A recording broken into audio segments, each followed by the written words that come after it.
Hey guys, it's Lord Dino4 here. I figured I wasn't going to upload another episode of Jurassic Park till next week, so I'm going to skip Sunday to do some stuff with my family. So I figured I'd just make this a little quick filler video. Now, as you may know, Jurassic Park isn't the most accurate representation of dinosaurs. Like, the Dilophosaurus was around a little bit taller than what a human should be and did not have the frills on its neck. Compsognathus, even though it's a small dinosaur, it had feathers. Most small dinosaurs around the time that it was around had feathering. So I was just going to show you real quick that like here for Dilophosaurus, it says Wu's amphibian DNA has profoundly changed our Dilophosauruses. They should grow to 6 meters long. None in our brood are that big. And the frill and spitting behavior that they have, not natural in any way, shape, or form. This is very heavily prevalent in the fossil record that this shouldn't have happened. So, yet again, just as in the movie, you could see how they could change their sex. You get to see here that the dinosaurs, even more things were changed about them than that. And they're probably right now they're just trying to make up for excuses for back then in the 1990s. They didn't exactly know as much as they did now about dinosaurs, like velociraptors having the feathering, T-Rex being smarter, having have the mental capacity to see even without movement, and even if it couldn't see you without movement, it's now the size of its nostrils, not the nostrils, the cavity. It would pick you up even where you're standing. It had stereo.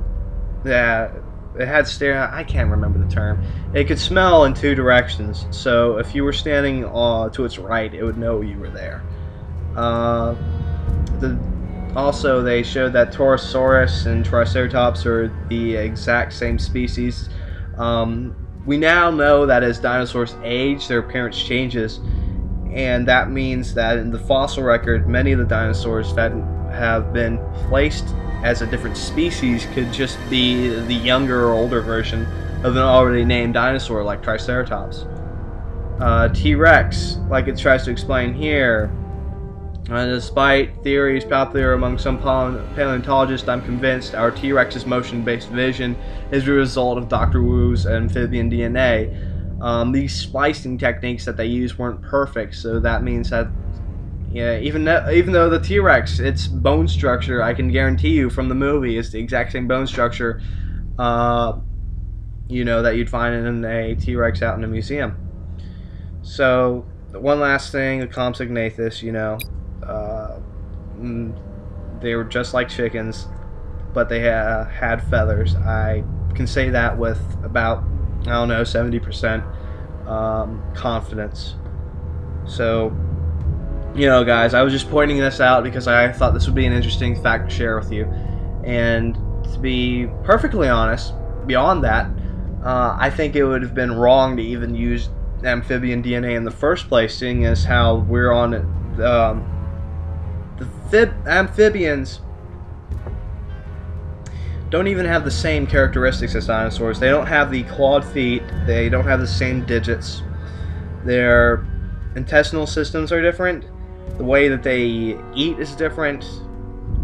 Who knows what kind of monstrosities we would create if we try to complete a dinosaur sequence with amphibian DNA. My theory to put forward onto the table is use bird DNA. Use something, something similar to the size of an emu, an ostrich maybe, and fill in the gaps with those.